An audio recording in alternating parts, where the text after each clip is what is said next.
Hello guys, welcome back to my YouTube channel. Another day another productive vlog. So finally guys, अभी रात हो रही है और रात का आज का मेरा स्लॉट है। मैंने सोचा पूरे दिन मुझे टाइम नहीं मिला था और फिर 2 दिन की क्लासेस के बाद इतना बिजी शेड्यूल हो जाता है जो वीक में 2 डेज़ क्लासेस होती है, इसलिए मैंने सोचा था अपना नाइट शेड्यूल बनाया है। मतलब तो आज का नाइट शेड्यूल है मेरा 2-3 स्लॉट्स में। मैं 2 स्लॉट्स में अपने आप को कवर अप करना है मुझे जितना भी है। तो मुझे गोदान निपटानी है बिकॉज़ अभी शुरू नहीं हुआ है मेरे ऑप्शनल में, लेकिन मैं चाहती हूँ मैं पहले ही गोदान निपटा दूँ। और महाभोज मैंने आधी कंप्लीट कर दी है। फ़िलहाल तो दिव्या चल रहा है, मुझे दिव्या भी उठानी है, लेकिन मैं चाहती हूँ पहले बुक्स रीड हो जाए ताकि मेरे को कैरेक्टर्स वगैरह अच्छे से पता चल गए। तो चलो स्टार्ट करते हैं। यहाँ पे मेरा नाइट स्टडी रूटीन स्टार्ट हो जाता है फर्स्ट स्लॉट के साथ। तो यहाँ पे मेरा फर्स्ट स्लॉट मैंने स्टार्ट कर दिया है। गोदान उठाई है मैंने, गोदान आधी पढ़ रखी थी मैंने। गोदान के 240 पेज पढ़ लिया है, इसमें टोटल 400 पेज हैं। तो मेरा टारगेट है 300 तक तो आज इसको कंप्लीट कर ही देना है। 400 पेजेस हैं तो मेरा टारगेट ये भी धीरे धीरे मैं अचीव कर लूँगी। और महाभोज में इसमें टोटल 168 पेज है, तो महाभोज में मैं 70 या 75 पेजेस पे ऑलरेडी पहुंच चुकी हूँ। मैंने महाभोज पहले ही भी पढ़ लिया था, तो यहाँ शुरुआत कर दी है मैंने गोदान से। फ़िलहाल हमारा महाभोज भी हो गया है और एक दुनिया समानांतर भी हो चुका है और दिव्या चल रहा है। दिव्या के कैरेक्टर्स मैंने ऑलरेडी इतने अच्छे से पढ़ लिए हैं कि दिव्या अपने आप में ही काफ़ी मतलब अच्छा उपन्यास है। उसका कैरेक्टर्स मुझे बहुत अच्छे समझ आ गए, लेकिन जब मैं उसकी बुक पढ़ूंगी तो इसलिए भी मैंने अपनी ऑप्शनल की क्लासेस को थोड़ा सा स्टॉप करके रख दिया है। तो यहाँ पे मेरे 270 पेजेस तक ऑलमोस्ट कवर हो चुका था। तो मैं यहाँ पे अपनी स्पीड को भी साथ के साथ बढ़ाए जा रही थी बिकॉज़ उपन्यास पढ़ना बहुत ज़रूरी है। बिना उपन्यास पढ़े मेरे को तो नहीं लगता आप लोगों की भाषा में इतनी अच्छी पकड़ होगी। और बहुत से शब्द ऐसे होते हैं शब्दकोश में भी हमें जिनके बारे में भी पता नहीं होता, बहुत से शब्दों के बारे में। और हाँ, उपन्यास पढ़ने का ये फ़ायदा और होता है कि हम कैरेक्टर्स को जान जाते हैं। और जब हमारा ऑप्शनल ही है और हमारा उसमें विषय में रुचि होनी चाहिए, इसलिए मैंने सोचा अपनी जल्दी से गोदान आज हमें कंप्लीट कर लेना चाहिए। फिर मैंने सोचा अपना एक टारगेट रखती हूँ 300 तो मैक्सिमम पेज मुझे कर ही लेने हैं ताकि 100 पेजेस बचे। फिर मैं 22 पहले सोचते ना 50 पेज पढ़ लेंगे एक दिन में, नहीं हो पाता है भाई, मेरे से तो नहीं हो पाता। पर्सनली पढ़ने वाले लोग पढ़ लेते होंगे 50 पेज एक दिन में, फिर नहीं, 10 से 20 पेज पढ़ने में ही आधा घंटा नहीं 1 घंटा लग जाता है 10 से 20 पेज पढ़ने में। और हम अपनी स्पीड कितनी तेज़ बना ले, फिर हम कोई वर्ड मिस्टेक कर देते तो फिर हमें उसको रिपीट भी करना पड़ता है। जैसे बहुत से वर्ड मेरे आगे आता है हिंदी उपन्यास जब मैं पढ़ रही होती हूँ तो मुझे लगता है अरे यार ये तो मैंने गलत बोल दिया, फिर मैं उस वर्ड को वापस से पढ़ती हूँ, उसको अंडरलाइन कर देती हूँ। तो यहाँ पर मैंने अपना कंटिन्यू रखा और मुझे नींद भी बहुत ज़्यादा आ रही थी, तो फिर मैं कॉफ़ी वगैरह पी फिर उसके बाद, पर मैंने कॉफ़ी पहले ही पी लिया था तो मैं नहीं चाहती थी मुझे सोना है। मेरा टारगेट था कि मुझे आज कंप्लीट ही करना है। तो इसी चक्कर में मेरा ऐसे शेड्यूल बना रखा है कि 2 दिन तो 3 दिन मतलब ऑप्शनल भी साथ के साथ लेके चलना ही है, क्योंकि जीएस ऑलरेडी चल ही रहा है और एक आध सब्जेक्ट मुझे खुद से भी प्रिपेयर करना है। और सारी चीज़ें वैसे खुद से ही प्रिपेयर करनी है, हमें गाइडेंस मिल जाती है कोचिंग वगैरह के थ्रू, क्या चीज़ें कैसे करनी है ना। और हम चीज़ों के प्रति कंफ्यूज नहीं होते हैं और अपनी चीज़ों को, और फिर जब इतना अच्छा टाइम है बिकॉज़ 157 टोटल या 160 क्लासेस है ऑप्शनल की, वो भी कंप्लीट करनी है। तो मैंने सोचा अभी से शुरू कर देते हैं, तभी एक दिन में 2 क्लास तो मैं कर ही सकती हूँ। मतलब जो मेरी जीएस की चल ही रही है और दूसरी क्लास ऑप्शनल मैं खुद से कर सकती हूँ। साथ के साथ टेस्ट वगैरह प्रैक्टिस वगैरह जो चलती रहती है, रिवीजन वो भी होता रहेगा। तो उसी साथ साथ मैं यहाँ पे लग गई थी अपनी गोदान को निपटाने। और गोदान में काफ़ी अच्छे कैरेक्टर्स हैं। गोदान में कहीं कहीं वो वाला जिक्र भी आ चुका है जहाँ मालती गोविंदी बन चुकी है और उसके बारे में एकदम स्पष्ट नहीं है कि मालती को ही गोविंदी कहा गया है।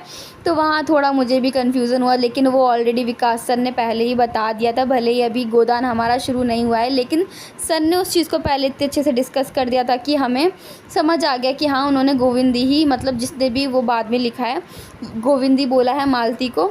और इसमें झुनिया, गोबर, होरी, है ना, भोला, इन सब के कैरेक्टर्स हैं। धनिया, उसकी बहनें, शोभा, तो बहुत सारे कैरेक्टर्स हैं जो हम पढ़ते जाते हैं। दास साहब, मिस्टर खन्ना, मिस मालती, तो इसी तरह से पढ़ते पढ़ते दाता दीन का बेटा माता दीन, तो बहुत सारे कैरेक्टर्स हैं जब हम पढ़ते जाते हैं। बीच बीच में अगर होरी वाली कहानी आ जाती है फिर दूसरा शुरू होता है, तो वहाँ से दास साहब मालती वाला शुरू होता है।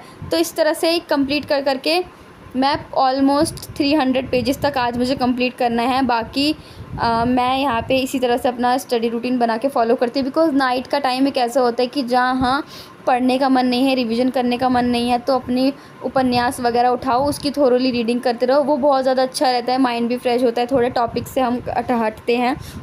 और जो भी पढ़ रहे होते हैं फिर उसमें इंटरेस्ट बनता है कि आगे क्या होगा, आगे की कहानी जानो। अभी मिस मालती वाला आ गया, फिर क्या होगा, होरी ने क्या करा, गोबर जब दुनिया को छोड़ के चला जाता है तो फिर गोबर वापस आता है कि नहीं आता, गोबर वापस भी आया। तो बहुत अच्छा लगा, मतलब इसको पढ़ते पढ़ते एक इंटरेस्ट बनता चला जाता है। शुरुआत में तो लगता है 400 पन्ने की है, कैसे होगी, कंप्लीट नहीं होगी, मुझे तो लगता है हो ही नहीं पाएगी। लेकिन नहीं, जब एक बार हम किसी चीज़ को स्टार्ट कर देते ना तो उसको एंड तक ले जाना भी हमारा ही काम होता है। एकदम तेज़ी से नहीं, धीरे धीरे करके। बहुत दिन मैंने बीच में 1 आध दिन 2-4 दिन स्किप भी हो जाता है कि पूरे दिन उठाया ही नहीं है गोदान। लेकिन जब भी मैं जहाँ से भी उठाती हूँ तो मुझे वहाँ से पिछले का सारा रिकॉल होने लग जाता है। इसलिए जब भी पढ़ रहे हो इस तरह से पढ़ो, अपनी स्टडी को इतना प्रोडक्टिव बनाओ कि अगर आप वो 10 दिन बाद भी उठा रहे हो तो आपको ये पता होना चाहिए, हाँ मैंने यहाँ पे लास्ट एंड किया था। लेकिन उसके बाद जब मैं पढूँ तो मुझे ऐसा ना लगे कि मैं पीछे के सारा भूल रही हूँ, क्योंकि उपन्यास ऐसा पढ़ा है, मतलब इस तरह से पढ़ रही हूँ मैं कि हाँ मुझे पीछे की चीज़ें भी रिकॉल रहती हैं। मैं कुछ भी चीज़ एकदम ऐसे नहीं है कि पूरा प्रॉपरली मैंने स्किप कर दिया हो और मुझे फिर वो प्रॉब्लम हो रही है बाद में उसको रिकनेक्ट करने में। नहीं, मैं रिकनेक्ट कर लेती हूँ क्योंकि इतने हार्ड कैरेक्टर्स नहीं हैं और कहानी इतनी टफ भी नहीं है। कुछ कुछ वर्ड है जो कि हमें समझ नहीं आएंगे, लेकिन आप उसका अर्थ ढूंढोगे या फिर साइड में उन वर्ड्स को अंडरलाइन। और फिर पता है, जब हमारा हिंदी मीडियम भी हिंदी है, ऑप्शनल भी हिंदी है, तो शब्द हमें कुछ कुछ ऐसे हैं कि जो हमें पता होना चाहिए, मात्रा वगैरह, इन चीज़ों में बहुत ज़्यादा हेल्प हो जाती है और वो सारी चीज़ें हम कहीं ना कहीं स्किप कर देते हैं। इसलिए हिंदी ऑप्शनल है तो ये चीज़ बहुत अच्छी होती है, जब हम पढ़ते रहते हैं तो नए नए शब्द हमें मिलते रहते हैं, नए नए शब्दों के अर्थ भी हमें पता चलते रहते हैं, तो वहाँ हम वो चीज़ें मिस्टेक नहीं करते हैं। इसलिए और कुछ मतलब नहीं हो पाता है। तो मेरा यही मानना है कि उपन्यास वगैरह जब भी हम पढ़ रहे हैं तो उस चीज़ पर बहुत गौर करना चाहिए, एकदम ध्यान देना चाहिए चीज़ों को। तो यहीं पे साथ के साथ मैं पूरा अंडरलाइन करके पढ़ती हूँ, क्योंकि मैं ओरली पढ़ती हूँ ना तो मुझे लगता है कि नहीं पढ़ पाई, तो मुझे अंडरलाइन कर करके पढ़ना पसंद है कि जहाँ जहाँ तक मैंने पहुँची हूँ पढ़ पढ़ के वहाँ से वहाँ तक मैं अंडरलाइन करती हूँ। तो जितनी भी मेरे पेजेस कंप्लीट होते जाते हैं मैं अंडरलाइन कर करके पढ़ती जाती हूँ और जो भी वर्ड आता है मैं उसको सर्कल कर लेती हूँ वहाँ। फिर मुझको थोड़ी सी प्यास लग गई थी, बिकॉज गाइज़ रात का समय है और नींद बहुत ज़्यादा आती रहती है, रात को मच्छर भी काटते, क्या करें, फ़ैन भी ऑन कर रखा है, बट वही है ना, इतना सब कुछ करने के बाद तो पढ़ना तो पड़ता ही है, पढ़ेंगे नहीं तो फिर कैसे चलेगा। तो रात का शेड्यूल भी मैंने अपना इसी तरह से फिक्स कर लिया था, दिन का तो हो गया था। आज मैंने सोचा कि रात का अपना स्टडी व्लॉग प्रोडक्टिव जो मैं पढ़ती हूँ, किस तरह से मैं अपनी चीज़ें शुरू करती हूँ और उपन्यास वगैरह पढ़ने का मेरा क्या रहता है कंप्लीट, क्योंकि बुक्स लेके मत रखो, जो जो चीज़ें मतलब 2-3 ले लो, उसके बाद ये करो कि हाँ तुम्हारा जो जो क्लास आने वाली है वो क्लास के अकॉर्डिंग शुरू करते जाओ। पहले तो आप एक दुनिया समानांतर निपटा दो, उसके अंदर की जो कहानियाँ, ईदगाह, आपका बंटी वगैरह मतलब, और बहुत सारे हैं। फिर उसके बाद उपन्यास में मैला आंचल वगैरह, दिव्या, गोदान, ये सारी चीज़ें भी आती हैं, तो वो भी हमें कंप्लीट करनी होती है। तो इसी तरह से साथ साथ आप अपने उपन्यास वगैरह को कंप्लीट कर सकते हो, उसके साथ साथ आप अपने नोट्स बना सकते हो, ताकि आप अपने नोट्स को भी इसके साथ साथ कनेक्ट कर सको और आपको कनेक्ट करने में कोई दिक्कत ना हो, क्लास की आपकी अंडरस्टैंडिंग अच्छे से बनी रहे और क्लास भी आपके प्रॉपर होती रहे, नोट्स भी बनते रहें, और हाँ कैरेक्टर्स भी आपको पता होना चाहिए, बिकॉज कैरेक्टर्स मेन होते हैं जिसके ऊपर पूरा डिपेंड करता है। और उपन्यास पढ़ना भी इसलिए ज़रूरी है क्योंकि वो व्याख्या वगैरह जो होती है, कहाँ से आई है, कैसे आई है, तो वो चीज़ हमें समझने में दिक्कत होती है। जब आप पूरा पेपर एनालाइज़ करेंगे ऑप्शनल सब्जेक्ट का तो दिक्कत हो जाती है, मतलब जिनको नहीं पता होता व्याख्या वगैरह के बारे में, उन लोगों को पता होना चाहिए। और हिंदी ऑप्शनल में ये सारी चीज़ें बहुत ज़रूरी होती है, क्योंकि बहुत सी व्याख्या ऐसी आ जाती हैं जिससे हम कनेक्ट नहीं कर पाते, समझ जाते हैं बट कुछ शब्द ऐसे होते हैं, इसलिए जब तक आप पढ़ेंगे नहीं तो वो चीज़ आप कनेक्ट कर नहीं पाएंगे। इसलिए उपन्यास वगैरह पढ़ना बहुत ज़रूरी है, क्योंकि उपन्यास में से पात्र जो भी होते हैं उनकी संवेदना, कथानक, कथोपकथन, ये सारी चीज़ें, उसके पात्र वगैरह जो कि सर क्लास में भी बताते हैं, उसके थ्रू मतलब क्लास के साथ साथ अगर आप अपने उपन्यास या बुक्स वगैरह को कंप्लीट कर रहे हैं तो वहाँ पे आपके लिए चीज़ें एकदम सही हो जाती हैं, वहाँ पे आपको दिक्कत नहीं होती है। तो मेरा तो आप लोगों के लिए यही सजेशन होगा कि आप साथ साथ पढ़ते रहें। तो मेरा यहीं था 300 पेजेस तक गाइज़ मेरा कंप्लीट हो गया था। फिर उसके बाद मैंने अपना सेकंड स्लॉट शुरू कर दिया था, जहाँ पे मैंने स्टार्ट कर दिया था अपना बेड लगाना, क्योंकि मैं एकदम मैसी सा फैला फ्लू के चली गई थी। फिर मैं आई वापस आधा घंटे का ब्रेक लेने के बाद, फिर मैंने वापस से चीज़ें सही करी, अपना टेबल वगैरह करा। फिर मैंने सोचा अब लैपटॉप निकाल के ही अपनी चीज़ों को वापस से अच्छे से वापस से शुरू करते हैं, मतलब अब नोट्स वाला काम कर रही थी। वहाँ तो मैंने अपना ओरल रिवीजन कर रही थी, देन यहाँ पे मैं नोट्स वगैरह बनाऊँगी और ऑप्शनल की क्लासेस जो कि मेरी साथ के साथ मैं करती रहती हूँ, क्योंकि ऑप्शनल भी साथ के साथ आपको लेके चलना है ताकि आपकी चीज़ें स्किप ना हो। और चीज़ें कंटिन्यू आप कर सकें। तो मैं यहाँ पे पहले अपना सारा सामान रख लेती हूँ ताकि मुझे बार बार उठ के ना जाना पड़े। जो भी चीज़ें जितनी भी बुक्स वगैरह मैं साथ में रखती हूँ। और ये आप दिल्ली हट या फिर दरियागंज बुक मार्केट से जाके आप ले सकते हैं। नहीं तो ये बुक 100 रुपये से ज़्यादा महंगी आपको नहीं मिलेगी। 100 रुपये की गोदान मिल जाएगी, 100 रुपये की महाभोज मिल जाएगी, दिव्या, एक दुनिया समानांतर, ये आपको 100 रुपीज़ की मिल जाएंगी। इससे महंगी अगर आपको कहीं मिल रही है तो प्लीज़ मत लें, क्योंकि वो आपको लूट रहे हैं। और ज़रूरी नहीं है कि बुक्स हैं तो, पर हाँ जिसका प्राइस है उसी प्राइस में तो ले ही सकते हैं ना, ज़्यादा क्यों पैसा देना।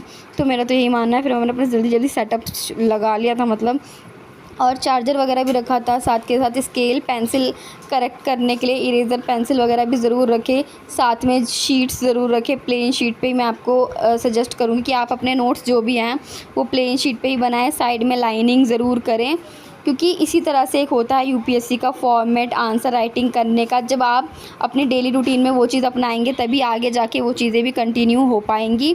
इसलिए डेली रूटीन में उस चीज़ों को फॉलो करना बहुत ज़रूरी है, बिकॉज़ आप एक एस्पिरेंट हैं। अगर आप ये सारी चीज़ें फॉलो नहीं करेंगे तो कहीं ना कहीं आप लोगों के लिए ही नुकसान होगा। स्पीड बढ़ानी है, धीरे धीरे अंडरस्टैंडिंग बढ़ानी है, आंसर्स को कनेक्ट करना है, ये सारी चीज़ें बहुत ज़्यादा ज़रूरी होती है। पेपर एनालिसिस करना आना चाहिए, कौन सा वाक्य कहाँ कहा गया है, कौन सा कथन कहाँ कहा गया है, वो सारी चीज़ें आपको बिल्कुल ध्यान में होनी चाहिए।